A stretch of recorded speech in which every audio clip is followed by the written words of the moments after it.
So one has to be very careful and alert. If one is not, then it's a matter of time one will be finished. One will keep saying Sanatan hai, nahi hoga, destroy, but it will get if we are not alert.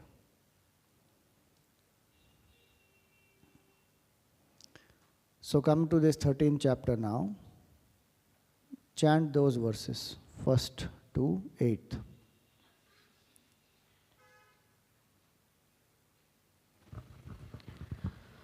ॐ श्री परमात्मने नमः। अथ त्रयोदशोऽध्यायः। क्षेत्रक्षेत्रज्ञविभागयोगः। अर्जुन उवाच प्रकृतिं पुरुषं चैव क्षेत्रं क्षेत्रज्ञमेव च एतत् वेदितुमिच्छामि ज्ञानं ज्ञेयं च केशव। श्रीभगवानुवाच इदं शरीरं कौन्तेय क्षेत्रमित्यभिधीयते एतद्यो वेत्ति तं प्राहुः क्षेत्रज्ञ इति तद्विदः। क्षेत्रज्ञं चापि मां विद्धि सर्वक्षेत्रेषु भारत क्षेत्रक्षेत्रज्ञयोर्ज्ञानं यत्तज्ज्ञानं मतं मम तत्क्षेत्रं यच्च यादृक् यद्विकारी यतश्च यत् स च यो यत्प्रभावश्च तत्समासेन मे शृणु। ऋषिभिर्बहुधा गीतं छन्दोभिर्विविधैः पृथक् ब्रह्मसूत्रपदैश्चैव हेतुमद्भिर्विनिश्चितैः महाभूतान्यहङ्कारः बुद्धिरव्यक्तमेव च इन्द्रियाणि दशैकं च पञ्चचेन्द्रियगोचराः इच्छा द्वेषः सुखं दुःखं सङ्घातश्चेतना धृतिः एतत्क्षेत्रं समासेन सविकारम् उदाहृतम् अमानित्वम् अदम्भित्वम् अहिंसा क्षान्तिरार्जवम् आचार्योपासनं शौचं स्थैर्यम् आत्मा विनिग्रहः। 9th one also. Okay, 9th one I will do when I have to finish it. Till 8 is enough. So, how many values we saw so far? Amanitvam is humility. Adambhitvam, non-pretentiousness. Ahimsa, non-violence. Kshanti, forgiveness. Arjavam, straightforwardness. Then Acharya Upasanam, serving the teacher. Shaucham, cleanliness, purity. Sthairyam is steadfastness. Now, Sthairyam Atma Vinigraha, self-control. So self-control in this context we will take it up as sense mastery. Self-control can also be of emotions, it can also be of the thinking. But we will take it in the context of sense mastery, because sense mastery, if one doesn't have, one will not be able to turn within. Senses are extroverted. By nature, senses will be extroverted. Mind goes out through the senses. And through that, the mind wants happiness through whatever, food and music and all kinds of activities. Shabda, sparsha, rupa, rasa, gandha, all that. Now, if the mind keeps on going extroverted, it will be draining to the mind also. And so, if one wants to know the truth, one must have the right ability to engage the senses and withdraw from the senses, both. That's why the example given in the 2nd chapter is of the tortoise, who can engage and withdraw. Sense mastery should be one of the goals of life itself. If one doesn't have that goal, sense mastery, then the discipline will not be there to do sadhana. And more importantly, even if one is sitting for japa or meditation, the mind will wander into the sense objects. If you see in the Samudra Manthan story, when they start doing the churning, they put the, which mountain is put in the ocean of milk? Which is the mountain which they churn? Not the Meru. Mandar mountain. And which is the mountain that comes out to offer Hanumanji some fruits and rest and all that? Mayanak. These three mountains, people mix them up and put anywhere. कोई मैनाक बोलेगा, कोई मेरू बोलेगा, कोई मंदार बोलेगा, किसी भी चीज़ के लिए. Meru is a different thing. Meru is the golden peak, Sumeru Parvat. Bhagavatam gives that. In that 5th canto it will come. From the top of Meru only that Gangaji flows and all that. So it's a different mountain, Meru. Mainak is in the ocean. And this Mandar Parvat is that medicinal one which was put in the ocean of milk to do the churning. So when they started churning, what happened? The mountain slipped. That's when Bhagwan becomes the Kurma and he goes into the ocean and he supports that entire churning on his back. Symbolically, what does that mean?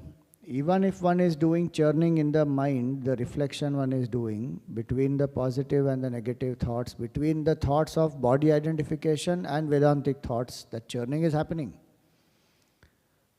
The base of that churning will be what? Sense control.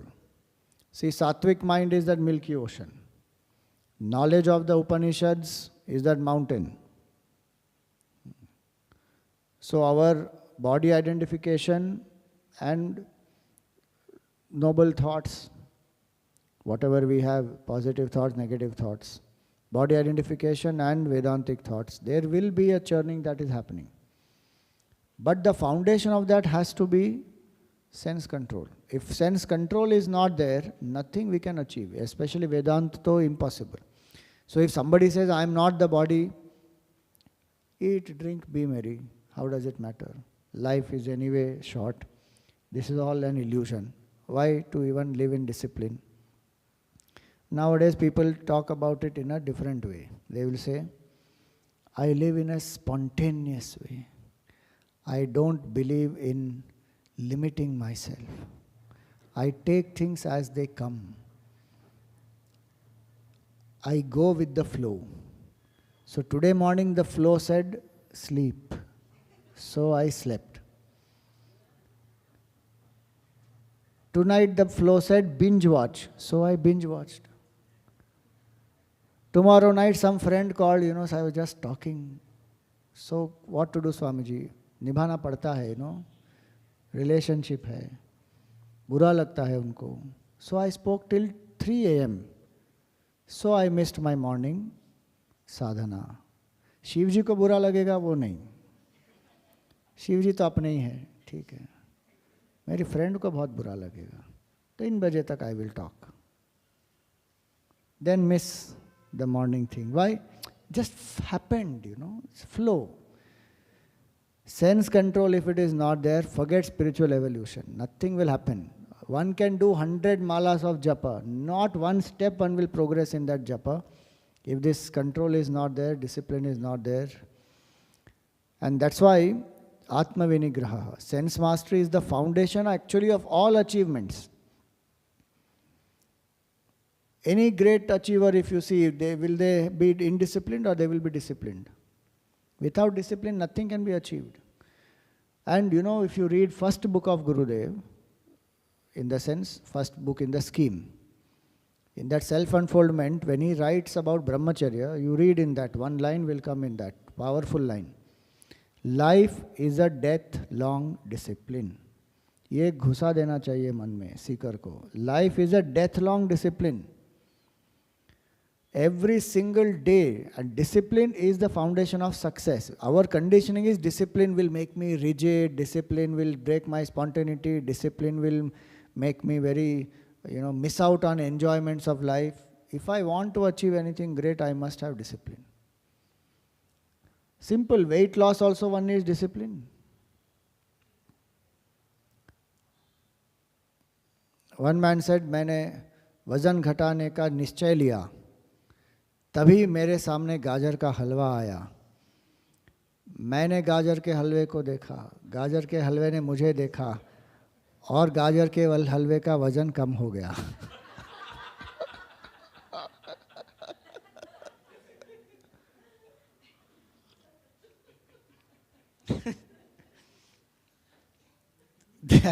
That's what keeps happening. I will do it, and after 3 days again back to puss. Life is a death-long discipline, and the person who said it lived it. 42 years he was living in discipline. Every single day, morning, get up early, write the letters, do his puja, do his japa, and then do, morning class, evening class. Through the day, full 18, 19 hours a day he was working tirelessly. 42 years. What is that discipline? Huh? Think about it. That is how we built up this entire Chinmay mission. And not that he did not enjoy life. He enjoyed life also. And the way he used to eat, sometimes though he will tease those people who are around him. Some of the South Bombay ladies who are elite and ekdam tip-top and all that, they will come to this, what you call that, Idbari ashram, and there will be some Kerala meal there, which will be served, and payasam is put on that banana leaf and all that, and they don't know how to eat. But he will do like this and lick. And they look at him like that, what is this? Because they need cutlery. He will lick, and sometimes wantedly he will allow it to go down and he'll lick like that. Show to them. He used to enjoy also, because enjoyment doesn't require you to break dharma. That is another stupidity in our head. Enjoyment means break all discipline. Why? In 7th chapter we saw, that dharma viruddho bhuteshu kamosmi bharatarshabha. I am that enjoyment which is not against dharma. Being in dharma, one can enjoy so much. So the point is, discipline is very important. Sense control is the key in that. Each one we have to find out in which area I have to develop sense control. For some people it will be seeing. Today it is phone. Go on getting addicted to the phone, tablet, whatever it is. Somewhere it is said that earlier days, when people used to sleep, body used to get rest. Now when people sleep, phone gets rest. Otherwise the phone is full time on. One is going on and on with phone. Going to toilet with phone. It has become so common. Public is going to toilet. अरे भाई phone छोड़ के तो जाओ अंदर. No. हमको constipation है Swami ji, we have to sit there 20 minutes, so what to do? We'll sit with the phone. अरे constipation का इलाज करो. phone के साथ जाके अंदर बैठा है वो. I used to really wonder, that people have library inside their bathroom earlier. Now libraries are not required because phone is there. People used to have bookshelf in. I said, ये कौन सी जगह जाके बैठ रहे हैं यहाँ पे? एक तो माँ सरस्वती है, we don't touch that Saraswati with our feet and we do all this, और book रखी है अंदर वहाँ पे. अभी phone आ गया. You just think how much the attachment. So one has to identify which level. Am I attached to things which I see? What do I like to hear? Attachment is there to hearing also. If somebody praises, one goes on and on and on. Some type of music, whatever it is, Food, though, definitely so many attachments. Health is not good, but still one wants to eat certain things. Same way. So, seeing, hearing, tasting, smelling, touching, in all. Where do I need to develop self-control? It can even be in the waking up and sleeping pattern. Even today I struggle with that many times. But the struggle is there, so one is keep putting the effort to get into a routine, to sleep early, wake up early. That circadian rhythm, if it gets broken, it takes long time to get set. So the point is, one has to identify which area I need self-control and commit oneself to that. Sense mastery is an expression of self-love. See, I don't remember if I told here or somewhere else in another satsang. People think that there is no concept of self-love in Sanatana Dharma. There is. If you live in sense discipline, that is self-love. Only then my maximum potential will manifest. Sense mastery is an expression of self-love. Engaging the senses and allowing them to do wildly whatever they feel like doing, that is not self-love. Training them, disciplining them, engaging them in things which are good for them, and stopping what is not good, all that is self-love. So, sense mastery is the foundation first. Second, it is not suppression of the senses or surrender to the senses. It is not complete suppression, complete expression. It is sublimation. That is the in-between part. And that's what is the tortoise. What is adharmic or what is not good for my evolution, I say a firm no to that. No, nothing doing, not even a little. Why should I take even a little? What is not good for my body? Stale, rotten, absolutely putrefied food which is stinking. Will you say, thoda try kar leta hun? Does one say that? No. In case of wine, one may say that. The more putrefied that is, the more better it is and more costly it is. That's what people do. But in other things, we don't know. Because we know if we eat that, what happens? Some stomach infection, some problem, I don't want to eat. But what is not good for me, a little bit also, why should I take then? Because the conditioning that is cool. So with certain things which are not good for me, our conditioning is like that, it is cool to do it, so one is doing it. Seeker says, no, this is not good. What is the benchmark? What helps me to increase sattva guna is good for me. What increases rajo guna and tamo guna is not. For a seeker, that is a benchmark. So say no to what is harmful. Delay the gratification in what is permissible. This, if you remember, I have done even in second chapter. Same points. When we did this Sthita Prajna Lakshan, in that the same points I have given earlier also. That delay the gratification for that which is not harmful for us. Meaning don't enjoy impulsively as a victim, enjoy as a master. So if one wants to eat, let us say some good food, one is doing some important work, then say not now, after half an hour. A lot of times the chances are that desire only will drop. And if it continues, then go and engage in it. At least one would have engaged in a spirit of control, mastery. That one didn't fall for it immediately. Moderation, very important. Balance has to be there through the whole day, through the whole week. No extremes. Otherwise what happens? Somebody says, I will not eat properly, or I will do upvas for some 10 days and torture oneself with that. And then after 10 days, feast oh feast. Make up for all that which is lost. That extremes is not required at all. So moderation and find out sattvic forms of entertainment. Now these are for sense mastery, just some points. There can be so many other points. Now that is verse number 8. Now we go to the 9th one.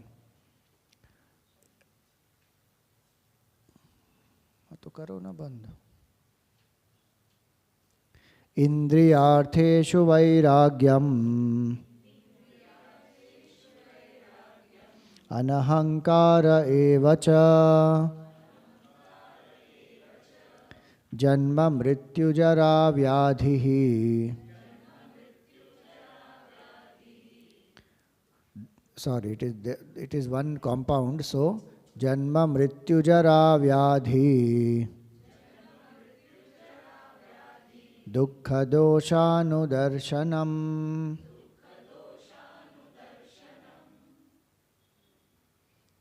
It is one full word. Indriyartheshu Vairagyam. This is quality number 10. Indriyartheshu Vairagyam. Vairagyam means dispassion. So, dispassion from the sense objects. Indriyartheshu Vairagyam. 10th quality. 11th, Anahankara. No ego means doership. In this context, Anahankara means doership. Ahankara is doership. Earlier, Amanitvam was humility. Then Adambhitvam was non-pretentiousness. And this is Anahankara, freedom from doership. That is quality number 11. Then 12 is this whole thing, Janma, Mrityu, Jara, Vyadhi. These are 4 states of the body.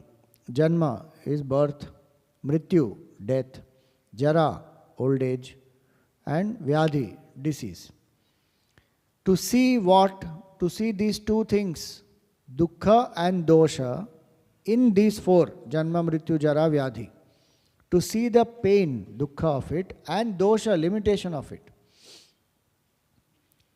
And not to see it once, Anudarshanam, again and again to see Janma, Mrityu, Jara, Vyadhi, Dukkha, Dosha. Continuously see that. How painful is the birth, death, old age, disease. Now this is the basic meaning. So now coming to this 10th one. Indriyartheshu Vairagyam. Dispassion from the sense objects.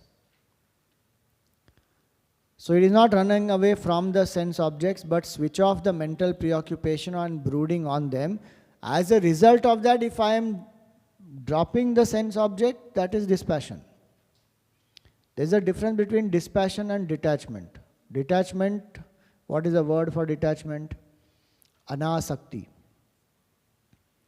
That will come ahead also. Asakti ranabhishwangaha, there it will come. But we have to be clear, we interchange these words, dispassion and detachment. Detachment means one may have to stay amidst those things or people or situations and yet have no attachment to it. No psychological feeling that without this I can't be happy. That state is called detachment. The example given for detachment is the lotus leaf. Is born in water, stays in water, goes back to water. That is detachment. What is dispassion? Dispassion is vairagya. Vairagya means based on vivek of what is real and unreal, when I have that conviction to drop the unreal. That dropping is 2 ways. One is in the mind, no value for it at all. And second is you literally drop that object or that people and then go. So it is said, Upanishad says, Jabala Upanishad says, Yadahareva virajet, tadahareva pravrajet. That day when you get full dispassion, that day itself you leave the family, leave the world, go. Seek that one supreme truth. So there only literally will go. Like what Prince Siddhartha did, or what Shankaracharya ji did, any great Mahatma who had taken sannyas, drop, gone. So if we take the example of childhood toys, one literally gives up playing with childhood toys. That is dispassion. If one plays with it while entertaining a child, just to make that child feel happy, then that is called detachment. Like Gurudev's example when he said that he chewed the world enough and he spat it out. That is called dispassion or detachment?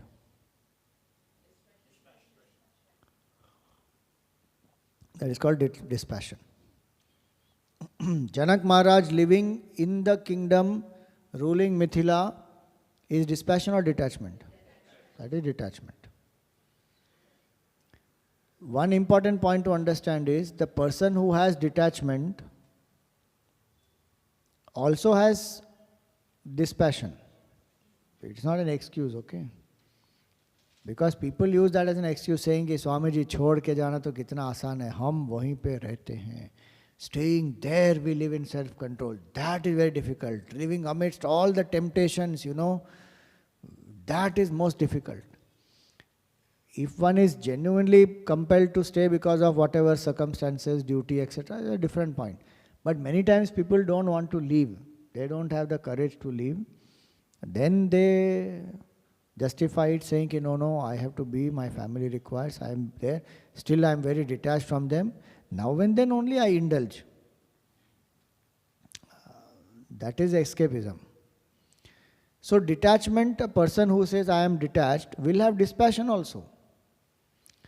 And the person who has dispassion also will have detachment. If it is full dispassion proper, will also have detachment, so that if one has to engage, one will engage, but there is no attachment in it. Because the value for it is not there inside.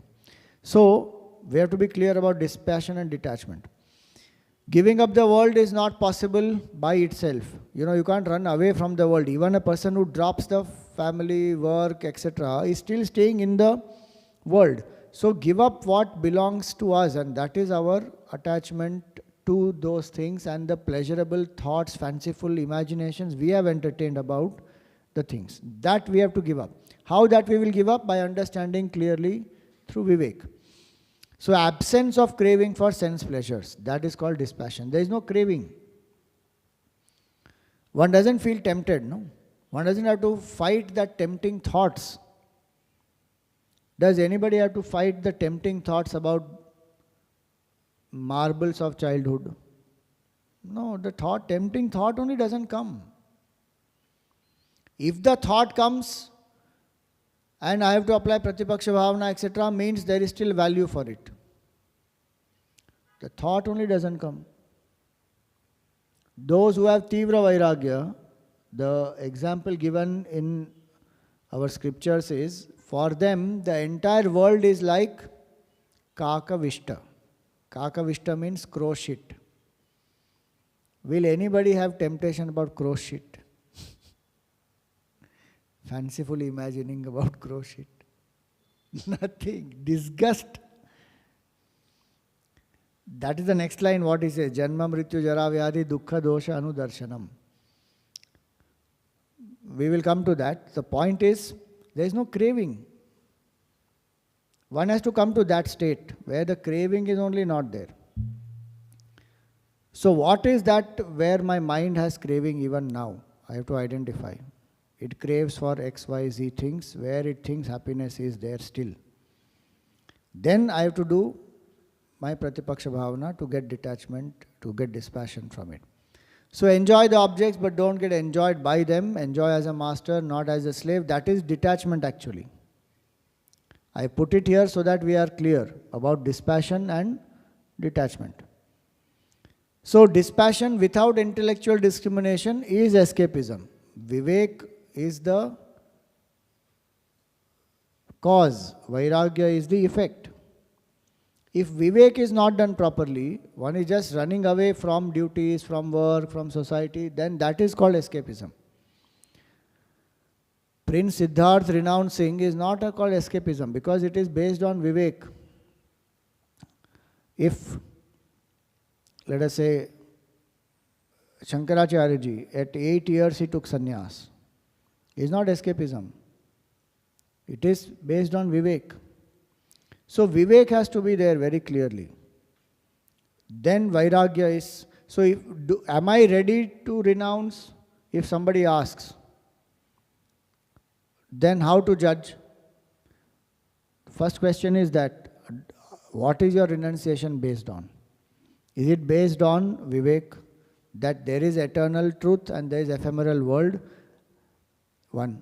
2, have I seen through the ephemeral world? I don't have to literally go through every single thing. Maybe in past karmas, past janmas I have gone through. And so I have enough vairagya that I don't have craving for it. So if I don't have craving for it, then what will my mind want? How intensely does it want to know the truth and truth alone? That mumukshutam is strong. If vairagya is strong, mumukshutam will be strong. And I'm more interested to do sadhana, to withdraw, to be absorbed in the self, to learn to, think about the Lord selflessly, single-pointedly. Then I am ready. But if my going away is based on, no, in the world there is too much of klesh, happy life, nobody is married happily. I don't see any examples, so I don't want to get married. Okay, that is your choice, don't want to get married. Then what do you want to do? Kuch nahi, sab kuch त्याग के हम साधु बाबा बन जाएंगे. And then do what? आश्रम खोलेंगे, इतने सारे followers आएंगे, ये खोलेंगे, वो करेंगे. If that is genuine service attitude, different point. But so many people take it up as though it is one career. Yeah. And unfortunately in today's world, so people talk like that also, and the youngsters getting deluded also with that, saying कि तुम MBA करके क्या करोगे? तुम अपना startup करके क्या करोगे? You become a sadhu, start an ashram and employ all these MBAs to work for you. And then you can make $1 billion. What sadhutva in that? You don't have, what is the base of sadhutva is this vivek vairagya.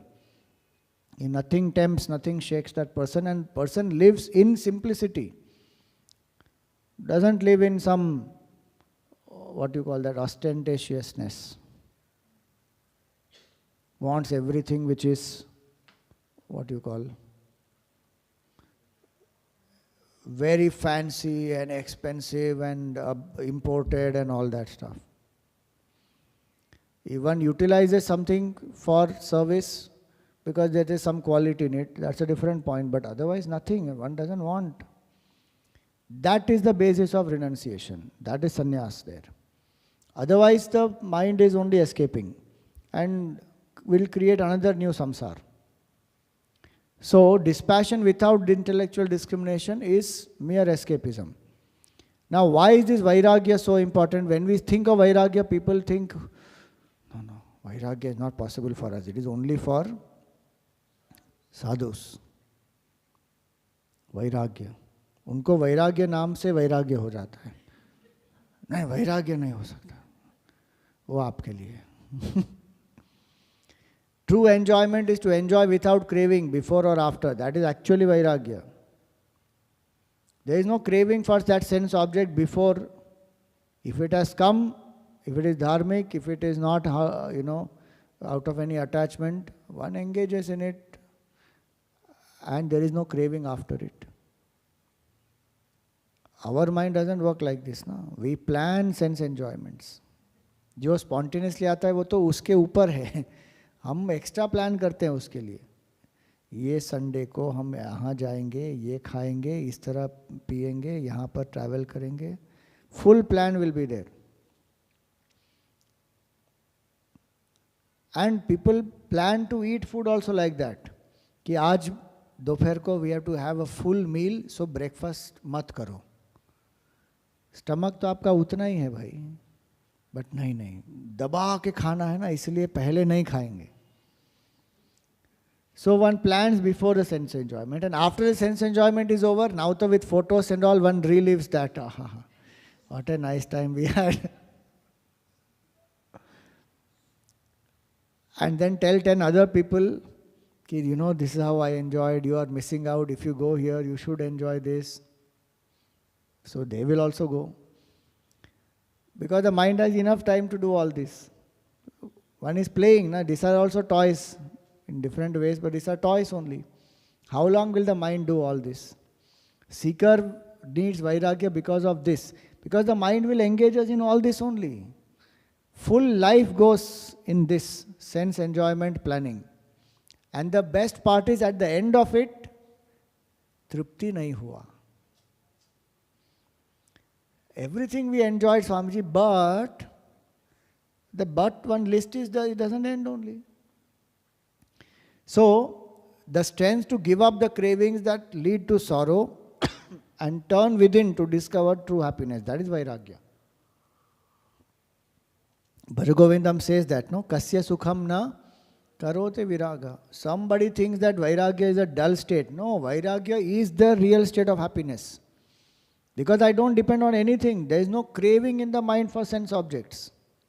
What a free mind it is. That mind really enjoys things as they are.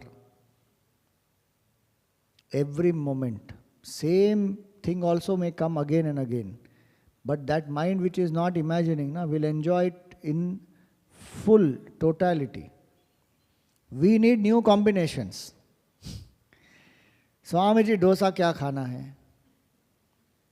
नया variety बनाएंगे. Schezwan dosa, Chinese dosa, पाव भाजी dosa, pizza dosa, chocolate dosa. The other day I saw. Dosa में chocolate लगा के खा रहे भाई. What is sambar chutney के साथ. But why? नया variety. People want variety in the world of. करते जाओ. बट द पॉइंट इज कितना वैरायटी, क्या करोगे? At some point in time the mind says बस हो गया भाई. There is no end to this. The faster one realises कि there is no end to this, one will turn with in.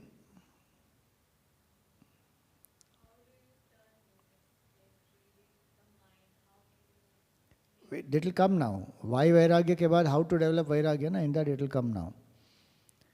So, my point is this. Vairagya when one has, that person only truly enjoys actually. Why? Because the mind of that person is here and now. We enjoy based on the imagination we have created. And many times the full flop show happens. One sees some advertisement, something people have told, and then builds up so much of hype, and then one goes and then say, "Kya bakwas tha? Chha, it was too overhyped. Unnecessary. I spent so much money and went there." Arey, nobody has to overhype anything. World by itself is like that. If you think about it, overhyping की तो जरूरत ही नहीं है extra. What has been told itself is like that. Even our regular normal enjoyment is also like that only. But no. Mind is not ready to accept that. So the point is, when a person understands this, the state of Vairagya is the state of freedom, in that you enjoy. Because there is no preconceived notion. You enjoy how it is supposed to be. At that point, this is how it is. You enjoy. One is not having a preconceived notion, nor one is allowing an impression to be formed later on कि ये ऐसा होना चाहिए था, ऐसा नहीं हुआ. Or one enjoys and then one says कि oh, it was so good, so again brood over it. Our memory is like that. Memory gives rise to two things: sorrow and fanciful imagination. So if I brood over whatever I liked, I keep brooding, it will create new desire. And sometimes what was not a pleasant experience, if I think about that, then it will bring sorrow. Memory is like that. Vairagya, one who has, doesn't live in memory, who lives in the now. And that's why he says that, Kasya sukham na karote viraga. Every single sukha out there is actually a small reflection of the infinite bliss that is our nature. And imagine, what are we settling for? Little bit of temporary pleasure, which also is draining in energy. For that, I am leaving the bliss of my nature. The bliss of Brahmaji is supposed to be the highest bliss. And that is one drop in the ocean of bliss that the realized person experiences. You read the Taittiriya Upanishad, full description is there of levels of happiness. So the point is this: Vairagya is not a dull state, boring state, I am missing out. That's what people think. If I don't let go of the temporary, I will not discover the permanent. That freedom should be there in the mind to drop. And Vairagya also will bring fearlessness, because no attachment, nothing in the world is there on which my happiness depends. So there is no fear of losing. When I am attached to something, then I am fearful of losing. If I get it, I am scared of losing. If I don't get it, then I get angry. Vairagyameva abhayam. This is from Vairagya Shatakam. Bhartrihari, he wrote that. Bhoge roga bhayam. When one goes on indulging in sense pleasures, then there is a fear of falling sick. Bhoge roga bhayam. Kule chuti bhayam. If one is attached to the name of my dynasty, my family, then there is always fear, I should not do anything which will bring bad name. Bhoge roga bhayam, kule chuti bhayam, vitte nripalat bhayam. If a person has money, then one is scared of income tax, government. Now it is terrible.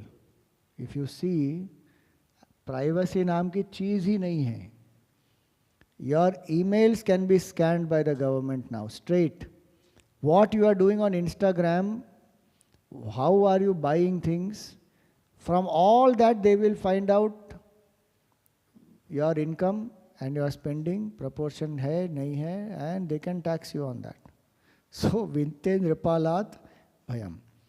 The GST we were, what you call that? UPI we were using so far. अब UPI पे भी वो लोग charge चालू करने वाले हैं. Again people will come back to cash. This goes on. So, Vittyendrapalat Bhayam. That whole thing he gives, such a big list he gives, that there is fear in every single thing. Sarvam vastu bhayanvitam bhuvi nranam vairagyameva abhayam. Every single thing in this world is fraught with fear except vairagya. Think about it, what all fear does to us. And in human life, so many things to be scared of. The cause of all that is some attachment. That's all. One who doesn't have any attachment, no fear. So, one may live in the world, one may want to, and that's the reason why I have to have dispassion and detachment. Because otherwise my life will be fearful only. I will be scared of everything. Right from the neighbor to the dog to the government to everyone. Full day just spending in some or the other fear. What is the life? So he says, Vairagyameva bhayam. One with passion lives for oneself, one with dispassion truly loves and lives for all. You see how many great Mahatmas, when they have given up selfishness, they have done things for the society.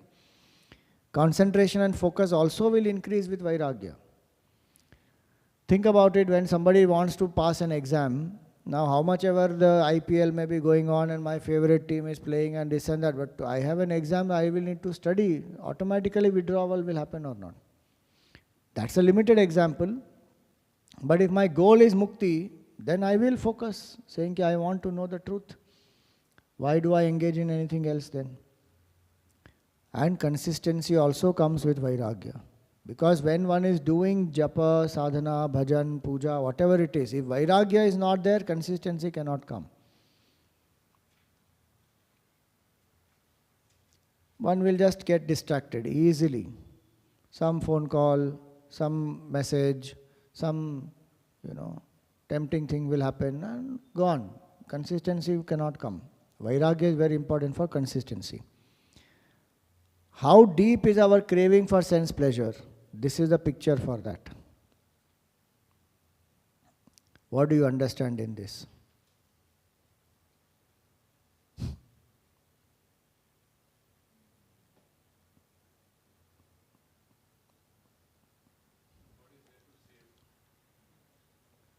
God is there to save.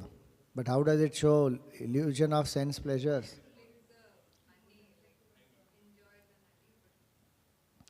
How many factors are there which are clearly going to kill him, destroy him? Elephant is pulling down the tree. Rats are nibbling away at that branch. This fellow is hanging. How much his arm strength will remain, one doesn't know. Snakes are all down. It is a well there. He is going to fall. Bhagwan is giving him a hand, but this fellow won't take that hand. In this type of a terrible situation, honey which is up there, and there are bees which will come and sting him also. He wants to lick that honey which is falling from that. This picture, we may laugh at this fellow, but this is our life only. Death is imminent, na? Kisko pata kab kaun marega kahan pe? No idea.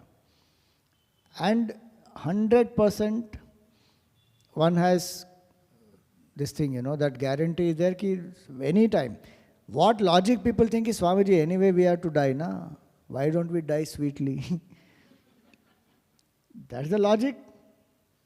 कि मरना तो ऐसे भी है, तो हनी खा खा के ही मरे. But what one misses out is Bhagwan is there. With one hand, if I hold on to Bhagwan, I will realize immortal nature. Khatam ho gaya baat. So it appears very smart, Ki, Arey, what are you doing, sadhana, spirituality, this, that. Just enjoy. Anyways, life is temporary. People are going to die. Why are you depriving yourself, You enjoy and then die. Then what will happen? Rebirth will happen. And then come back again. And which world one will come back? Worse than this. So, if a person understands this properly, then one will have vairagya to discover that which is infinite. That the choice is there, no? Human being has a choice. I can hold the hand of God, or I can just waste my time in sense pleasure. No, Swamiji, with the tongue we will take the sense pleasure, with the hand we will hold on to Bhagavan. That and all logic people give.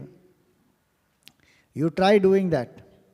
It won't work only, because the tongue will look, the eyes will look at the honey falling. Bhagwan's hand will not even be visible. ये picture में दिख रहा है यहाँ पे.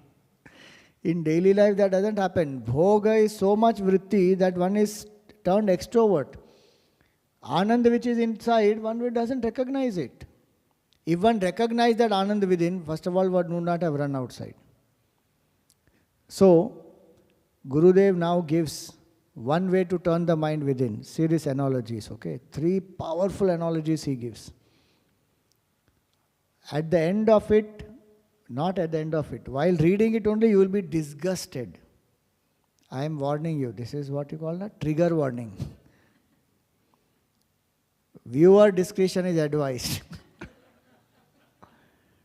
Don't tell me afterwards, अरे मेरा तो रात का नींद खराब हो गया Swami ji.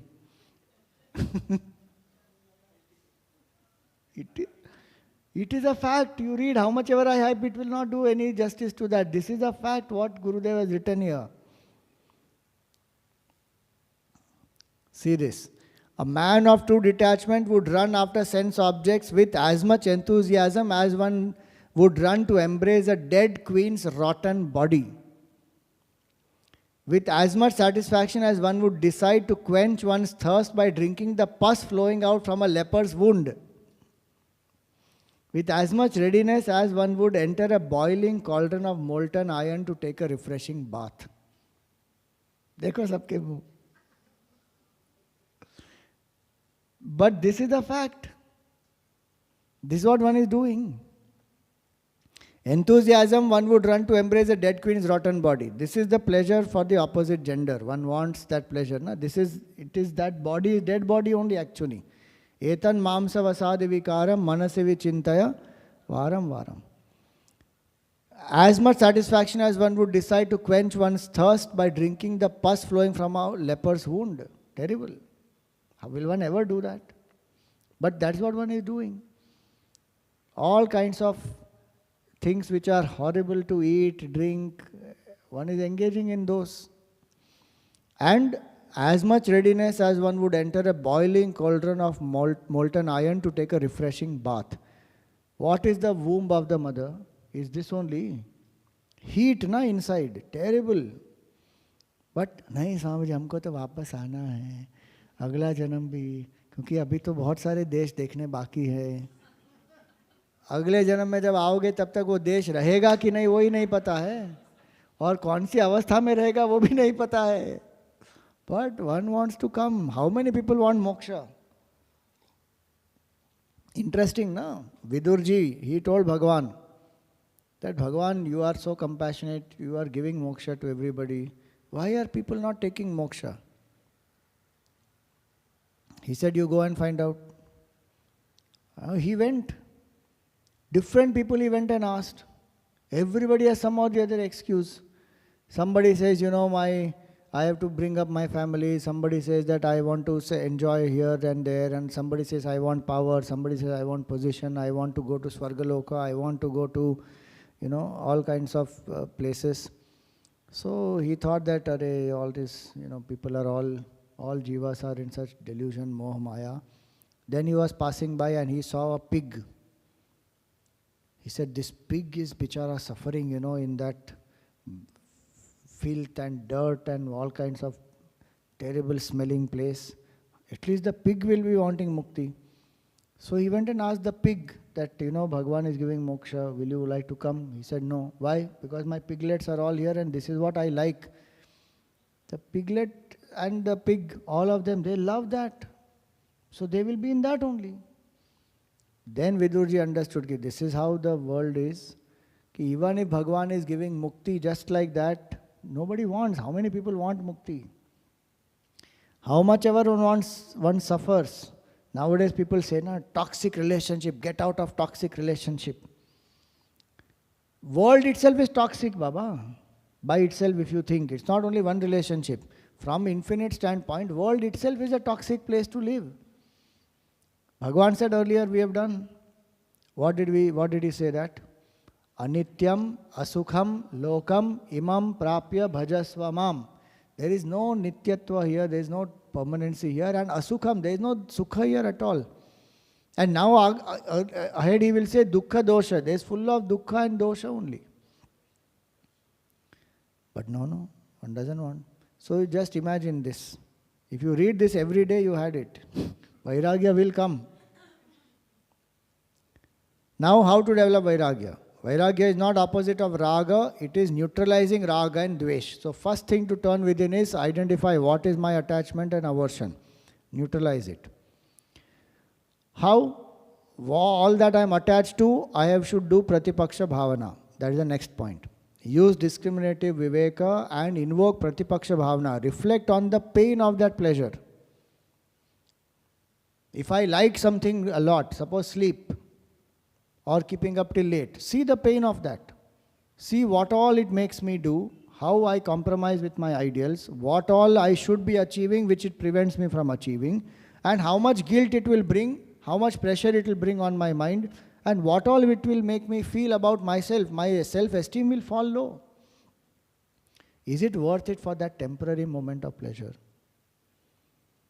See, this is not only intellectually thinking. Pratipaksha Bhavana is not intellectually thinking. That word is Bhavana.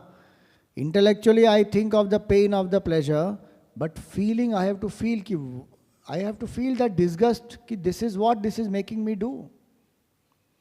My attachment is making me so weak that it makes me act against my conviction. Gita, that's what third chapter said, no? Arjun, when he asked that question that what makes a person sin? In that Bhagavan said, Kama esha, Krodha esha, Rajoguna samudbhava. And Rajoguna main quality is attachment. Rajo ragatmakam vidhi, Trishna sanga samudbhavam. So my attachment is the main cause of my sorrow. And how it bashes me up. Literally every time one engages in that attachment, compromises, it is literally like one bashing one has got. Fall down. Again one gets up, again bashed, again fall. This goes on. And what it does to the self-esteem is the most terrible thing. A person will keep feeling very, very weak. Because one knows what is right, one is not able to do that. And one knows what is wrong, one is engaging in that. Again and again and again. If I see this properly with my feeling, is bas enough now, I don't want to live like this, then I will change. That is Vairagya. So that is called Pratipaksha Bhavana. That's why I read books like Vairagya Shatakam, Bhaja Govindam and reflect.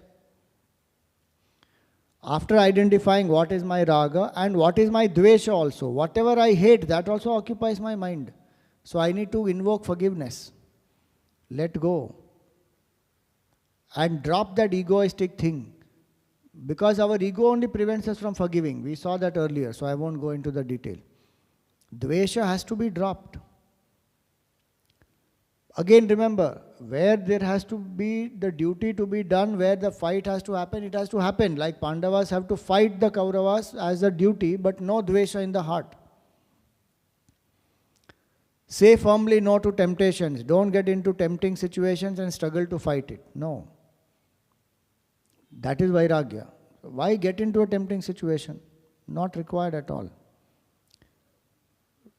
Some more ways. Every pleasure is pain in disguise. This will give Tivra Vairagya. Every single pleasure is pain in only disguise. That's the nature of this samsara. We may think it is pleasurable now, and it may give temporary pleasure, no doubt. But it will leave a craving. It would have still made an impression. It is still based on the fact that I think that happiness comes from outside. So many things. If you go on analyzing, every pleasure is pain in disguise only.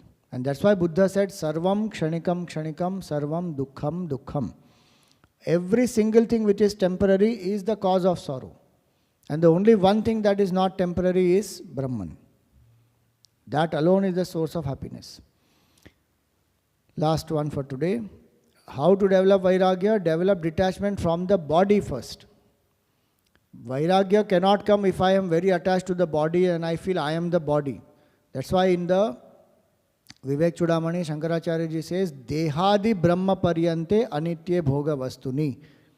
That the definition of Vairagya is that Tad Vairagyam Jihasaya. There is no craving for sense objects where one drops this craving. Tad Vairagyam Jihasaya Darshana Shravanadibihi. Towards all the things that one is seeing and hearing. Meaning all sense objects. Beginning from where? We think Vairagya is from the world outside. First it is from the body. Because all enjoyment is for the body only, no? I want to sleep long for the body's pleasure. I want to eat good food for the body's pleasure. I want to talk to people for the body's pleasure. Everything, most of it is for body's pleasure. Then it goes to mind and intellect. But body finally. Success of a program also is decided based on what, honestly? Camp. You think about it. Next camp, I will do this experiment. I will give you terrible food. Horrible place to stay. And you have to attend the camp. Sadhana I will teach nicely. Meditation I will give nicely. I will give you good opportunities to do satsang, reflection, all that. But food will be terrible. Bed will be horrible. In one room, 10 people. Next camp. How many will come? जितने आ रहे हैं उसमें से 2-3 बस, बाकी सब no उतना तो देना चाहिए खाना. See that is, yeah. See, you are preparing ना. कोई ये नहीं सोच रहा कि कर लेंगे स्वामी जी, ब्रह्मानंद जो मिलेगा उसके आगे ये सब क्या है. Doesn't matter. मिल तो रहा है. The mind doesn't think like that. The mind always thinks पहले खा लेंगे, बाद में खा लेंगे, ले जाएंगे, वहाँ से आश्रम से चोरी छुपे निकल जाके कुछ खा के लेके आ जाएंगे, किसी को बोल देंगे, स्विगी से बुला लेंगे. ये सब दिमाग सोचता है. That's proving my point only. कि finally that is what mind is wanting. ना, the success of it is only in that. Swami ji पैसे दे के आए ना इसलिए. अरे तुम कितने भी पैसे दो, ये जो टीचिंग मिलेगी ना वैराग्य की उस कैंप में, वो कोई भी पैसा खरीद नहीं सकता अगर जी लिए उस कैंप की अवस्था में. तो without craving. But people want वसूल, पैसा वसूल करना है. आश्रम में भी हमने जितना पैसा दिया उतना हमको पैसा वसूल चाहिए, तो आश्रम में क्यों आए? जाओ बिजनेस करो कहीं पे. I am not saying we will start doing all that, but I am saying the mindset. One Balvihar class, we started doing Balvihar in South Bombay, where we did not have a big center that time and we needed to hire venues. So we used to hire some venue, and for venue cost we'll charge people. Otherwise Balvihar is free. Venue cost ke liye we used to charge people. And what was the charge, 1200 per year. This I'm talking about 10 years back. 1200 per year. And 30 classes in that. Okay, so you calculate how much is the cost per class. 40 rupees. And there was a mother who came and argued with us, saying that आपने आज का class cancel किया because it was raining. Monsoon time, it was raining and high tide alert was there, so we had to cancel the class. This woman came and said, या तो आपको class करना पड़ेगा substitute में, या हमको 40 रुपए वापस दो. Calculativeness matlab itni. So people are there like that to do all this, and that's the mind thinks like that only. So point is this, कि develop detachment from the body. Vedant nahi सीख सकते नहीं तो. That's why Vivek has to be done, na, कि I am not this body. It is difficult, no doubt. Satsang, Vivek, and reading the lives of all these great masters who have lived beyond body identification, and invoke Bhagwan's grace. 100% it will come.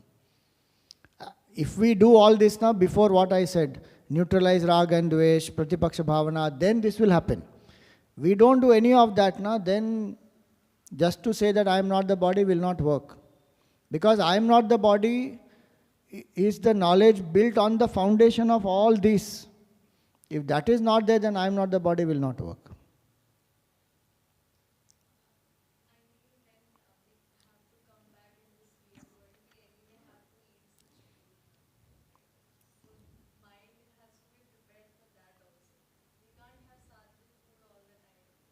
Why not? What do you want in life? Practically it is 100% possible. I eat sattvic food only. And these are grahasthis only who are sending me. And they are very happy to make it and give it to you also if you want. In your house also they will happily make in your house if you tell your mother that I will eat sattvic. And when you go to a hotel also you can choose. My mother is a Jain. She will choose only that food. And she will manage with whatever. Some places the sambar, Jain and all they don't give. So she will just eat idli and chutney. It is up to us. The point is, what do I want? If I say that no, I want this, for that this self-control is required, then I will make it happen. If there is absolutely no choice available at all for that one occasion or something, I can even go hungry. Usme kya hai? Why do I have to compromise and eat tamasic food and spoil? I won't. That clarity a seeker should have. So, 2 points, take up some tapas to overcome raga and dvesh. Vairagya and tapas go hand in hand. If a person says, I want to develop vairagya, but there is no tapasya in that person's life, vairagya will not come. Tapasya doesn't mean torture. Tapasya means this, to get out of my comfort zone. Tap means to burn. Raga is where my comfort zone. Dvesha also is a comfort zone. Because one doesn't want to forgive, comfortably one is hating that person. Get out of that comfort zone and forgive. So, take up some tapas to overcome raga and dvesh. And last one is do your duty choicelessly and selflessly. I may not like it, but I have to do it. This is my duty. Arjun doesn't like to kill his own people, but he has to do. I may not like a certain type of a thing that I am supposed to do, whether it is at my work, in my family, or even in spiritual life. But if this is my duty, Bhagwan has put me here, this is the role I have to do, I will do. And do it with dedication to Bhagwan. Not somehow grumbling, complaining, then that is not, better than not doing, grumbling, complaining, you are still doing, but the sadhak attitude will be, I do it for Bhagwan. Just imagine Tapon Maharaj, no? He decided to renounce the world. And his father passed away. And his brother is young. 8 years he had to stay back in household life. doing his duty. Imagine a person's mind who's ready to renounce the world. You and I feel like that if you have to go to see a movie and some guest lands up, we say, अरे कहाँ आ गया ये अभी, कब जाएगा भाई, मेरा time निकल रहा है. Just think, for simple ordinary sense pleasure, and if somebody has, spoilt our plan, we feel so this thing, and he decided to renounce the world and pursue Brahman. And then he has to stay back in the world, do his duties, earn the living, take care of the family. And he used to do it all in the spirit of selfless dedication to Bhagavan. And evening he used to go into Panchavati and sit and meditate there. 8 hours he used to be in Samadhi that time. Before renouncing the world also. That is Tapan Maharaj. So he did not allow circumstances to pull down his spiritual practices. He said, this also I will dedicate to Bhagavan. 8 years, not 1 day, 2 days, 3 days. 8 years he lived like that. And the day his brother was ready to stand on his own feet, he said, bye-bye. Went. 17 years later they found him. He said, no need to come to search me or anything. 17 years later the same brother found him in Uttarkashi, found out and then wrote a letter to him. And he writes to that brother saying that if there is anything which is spiritual that we have to discuss, you are welcome to be in touch with me. Otherwise, correspondence is not required. Why? Because his thinking is, what worldly talk, why will I entertain that? Renounced it. Khatam. For him, they all are spiritual sadhaks. Ask me anything spiritual, I will answer. Nothing more than that. That is. So what happened there? Dharmate virati jogate jnana. That's what Tulsidas ji says. Dharma will bring vairagya. So if I'm in a household life and I'm doing my duty, I have to evaluate. Did the duty bring me vairagya? If the duty did not bring vairagya, that means I am not doing my duty in a selfless way. If duty did not increase my devotion, then I am not doing my duty in a selfless way. There is some attachment. Otherwise it will bring purity of mind, there is no doubt. And that will come only when I say that this I am dedicating it to Bhagavan. Only then it will come. Only doing duty as a duty is my duty. That's not Karma Yoga. But duty dedicated to Bhagavan is only Karma Yoga. That one has to remember. Then that's the simplest way to develop Vairagya. Swamiji, last one I choose. Baki sab chhod diya humne. You will see, it will not work like that. Because if Raga and Dvesh continues, I can't do my duty. If sense temptations continue, if I think I am this body, then I can't do my duty properly. Okay, so for today we will stop here.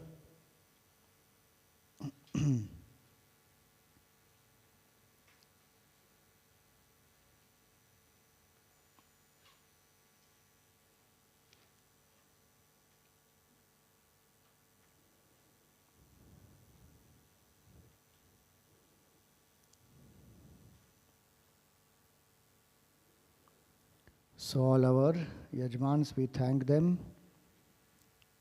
Mukhya Yajmans for the whole series. Tarana ji, Paragvag, Vandana ji, Bharat ji, Kalpana ji, Deepika ji. All the Aarti Yajmans for all the sessions. Hemant ji, Jyotsna ji, Jitra ji, Ajay Kasotia ji, Rajan ji, Ajay Merchant ji, Swati ji, you can come. Nalini ji, Jayashri ji, Nandita ji, Vaishali ji also can come to the Aarti. You are Aarti Yajman for all sessions. Vijaya ji, Dipti ji, Manjari ji. The Dainik Yajman for today, Shri Devi, Kartha, Kirit Vora and Geeta Mirchandani ji. And the Gita Aarti Yajman for today is Rita Vishwanath ji.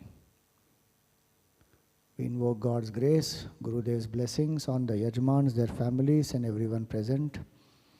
May Bhagavan bless us with these qualities of dispassion, of sense management, and may our mind turn within to steadily contemplate and realize the self. Om Tat Sat.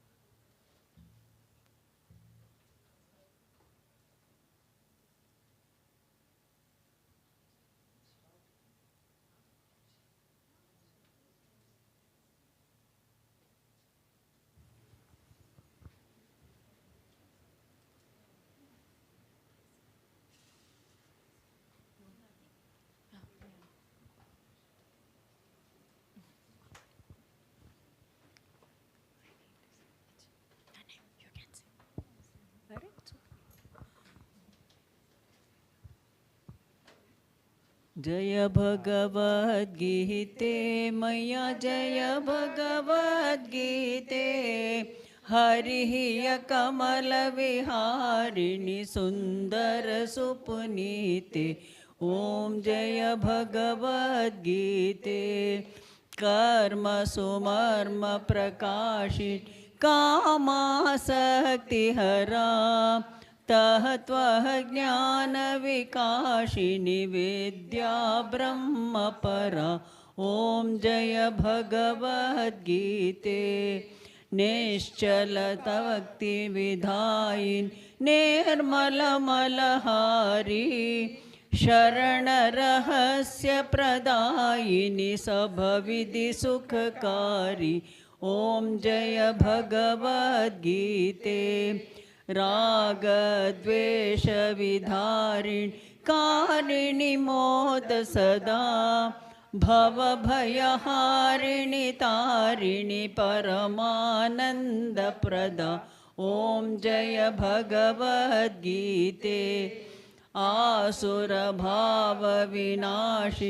नाशिनि तमरजनी दैवी सद्गुणदायिनि हरिरसिका सजनि ॐ जय भगवद्गीते समता त्याग सिखावन हरिमुख की बानी सकल शास्त्र की स्वामिनी श्रुतियों की रानी ॐ जय भगवद्गीते दया सुधा बरसावन मातु कृपा की जय हरिपद प्रेम दान कर अपनों कर लीजय ॐ जय भगवद्गीते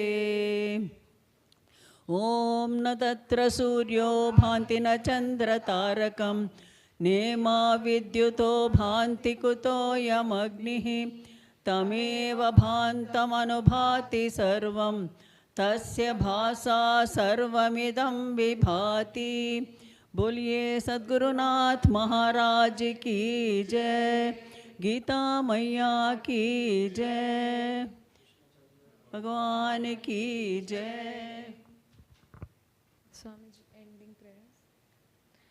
ॐ पूर्णमदः पूर्णमिदं पूर्णात् पूर्णमुदच्छते पूर्णस्य पूर्णमादाय पूर्णमेवावशिष्यते ॐ शान्ति शान्ति शान्तिः हरि ॐ श्री गुरुभ्यो नमः हरि ॐ